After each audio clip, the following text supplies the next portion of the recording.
నమస్తే అన్న అందరికీ నమస్కారం. కువైట్ లో ఉన్న అధికారులు మినిస్ట్రీ ఆఫ్ ఇంటీరియర్ ప్రజలకు ఎంత చెప్పినా సరే ఆన్లైన్ ద్వారా మోసపోతూనే ఉన్నారు.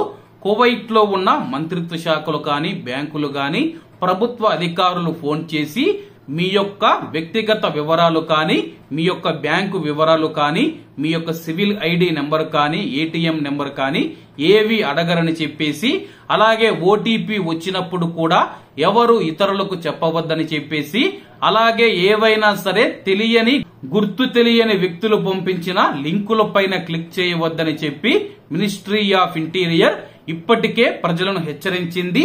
తాజాగా ఒక కువైటీ పౌరుడు తన యొక్క బ్యాంకు అకౌంట్ నుంచి 11,000 దినార్లను పోగొట్టుకున్నాడు. అలాగే అతనికి డబ్బు పోయే ముందు వాణిజ్య పరిశ్రమల శాఖ యొక్క వినియోగదారుల రక్షణ విభాగం నుంచి ఫోన్ చేస్తూ ఉన్నామని చెప్పి, అలాగే వాట్సాప్ ద్వారా వస్తూ ఉన్న ఎటువంటి లింకులు గాని ఓటీపీలు గాని ఎవరితోనూ షేర్ చేయవద్దని చెప్పి, అలాగే మీ యొక్క బ్యాంకు ఖాతాను సెక్యూర్ చేయడానికి ఓటీపీ వస్తుంది చెప్పాలని తెలపడంతో ఆ యొక్క కువైటీ పౌరుడు ఓటీపీ తెలపడం జరిగింది. ఓటీపీ చెప్పిన మరుక్షణమే మనం చూసుకుంటే అతని యొక్క బ్యాంక్ అకౌంట్ నుంచి 11,000 దినార్లు కట్ అయినట్లు మెసేజ్ వచ్చింది. ఆ తర్వాత ఆ యొక్క నెంబర్ కు ఫోన్ చేసినా సరే ఎటువంటి రెస్పాన్స్ రాలేదు.